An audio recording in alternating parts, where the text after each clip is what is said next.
Dipingit, kelakuan Kaisang Pangarep dikeluhkan Jokowi. Presiden Joko Widodo mengungkapkan kondisi putra bungsunya, Kaisang, menjelang hari pernikahannya. Presiden Jokowi mengatakan, Kaisang kini tengah dipingit di Jakarta. Meski sedang dipingit, Jokowi mengeluhkan kebiasaan Kaisang yang masih sibuk bekerja. Dikutip dari Sripoku.com, Kaisang sudah dipingit sejak beberapa waktu lalu. Sedang dipingit, Kaisang tidak diperbolehkan keluar rumah dan putra bungsu Jokowi itu ternyata menetap di Jakarta. Kemudian Joko Widodo mengungkapkan jika sang anak tidak mau berhenti bekerja selama dipingit. Hal ini membuatnya bingung dengan sikap Kaisang Pangarep. Sementara itu, saat disinggung mengenai persiapan pernikahan sang putra bungsu, Joko Widodo mengungkapkan jika semua sudah hampir selesai. Jokowi menghadiri Kumbokarnan, rapat terakhir persiapan pernikahan putra bungsunya Kaisang dengan Erina di dalam Murianingratan dan Hadi Jalan Slamet Riyadi, Kota Solo, Jawa Tengah.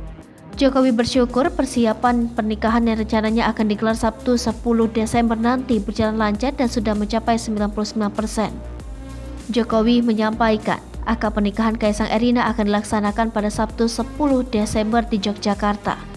Sementara untuk tasyakuran akan dilaksanakan sehari setelahnya di Solo, Minggu 11 Desember. Diberitakan sebelumnya Jokowi menghadiri Kumbokarnan. Kumbokarnan merupakan rapat sebelum pernikahan yang digelar oleh keluarga untuk memastikan kesiapan pesta pernikahan tersebut berjalan lancar. Untuk memastikan kesiapan, Presiden Joko Widodo mengumpulkan keluarga dan panitia dalam acara tersebut di dalam Murianingratan. Sekitar pukul 9.45, Presiden datang bersama Iriana Jokowi, ditemani anak perempuannya Kahiyang Ayu dan menantunya Selvi Ananda. Terlihat pula para cucu Presiden Jokowi juga hadir, seperti Jan Etes Rina Renda, Lalemba, dan Sedah Mira Nasution. Informasi yang dihimpun, tamu undangan yang mengikuti rapat hanya terbatas, hanya 17 orang.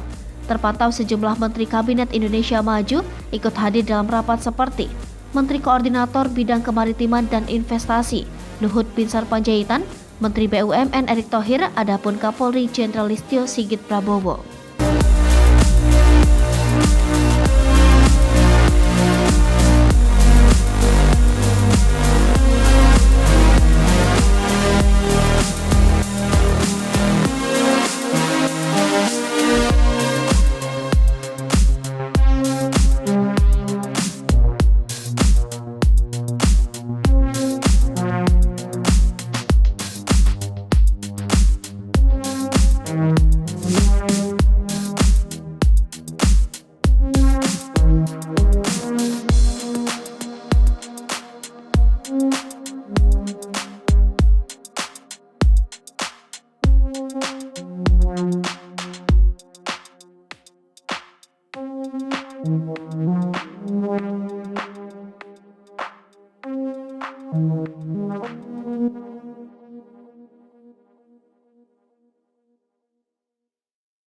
Hai pemirsa Sripoku TV, jangan lupa komen, like, dan subscribe, serta tonton terus berita-berita terupdate lainnya ya.